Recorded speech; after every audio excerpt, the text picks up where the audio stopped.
معايا ايه؟ معايا المقادير بقى بتاعتها. ماشي، معايا الكرنب بتاعي مقطعه شرايح، ومعايا جزر شرايح، معايا المايونيز، ومعايا علبه زبادي. تمام، ومعايا العسل بتاعي. كده حلو. نجيب معلقه بقى. المقادير معانا على الشاشه. تمام. هعمل ايه؟ ومعايا اللبن كمان. نصيحه بقى، ايوه. انا هعمل دلوقتي السلطه بتاعتي. هحطها هاكل منها على طول او اغرف منها على طول؟ لا. حطيها على الاقل ساعتين في الثلاجه. ساعتين. بتفرق في التيست بتاعنا. بتفرق في الطعم، تبقى متلجه طعمها تحفه. تمام، وبتشرب كمان المكونات بتاعتها. لكن لو عملتها كده ما بتحسيش بطعمها حلو. فقبل ما تقعدي تطبخي وتعملي اكلك، اعملي اول حاجه السلطه. تمام. هننزل بالجزر بتاعنا. ننزل بالجزر. تمام. معانا زبادي، علبه زبادي، ومعايا مايونيز.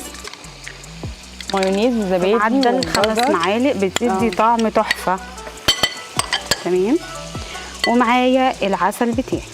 مايونيز وزبادي، احنا بس بنعيد. مايونيز وزبادي وعسل ابيض. وعسل ابيض والكرنب بتاعي. طب انا دلوقتي نزلت ادور على الكرنب وما لقيتش، ونفسي في السلطه دي. اجيب كابوتشايه بيضه عادي، مفيش مشكله، ما تقفيش على حاجه. بص بقى، لو ما عندكيش عسل ابيض وكمان غالي، تمام، حطي سكر بودره. 4-5 معالق سكر بودره، مش سكر خشن، سكر بودره. طب وليه مش سكر عادي؟ ليه بودره؟ ليه لازم؟ الخشن هيبقى باين في السلطه بتاعتي. لا، هيبقى باين وانا باكل. هيبقى مقرمش حاجه بالظبط. هيبقى مقرمش كده، ف ممكن ندي تقليبه. عشان ما يكلكعش مننا. لسه شويه. هي كده على الاخر. تمام. وهننزل بايه؟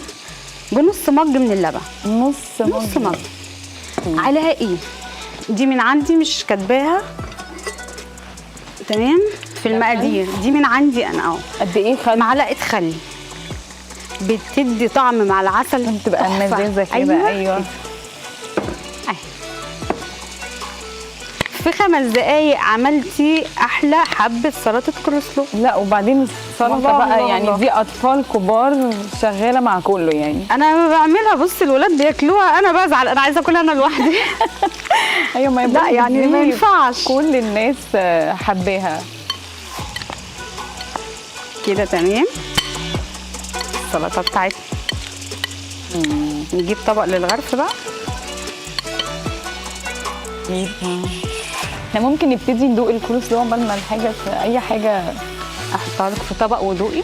ايوه، اللي يخلص ندوق على طول، مش لازم نمشي بالترتيب. انا حفظت كل حاجه.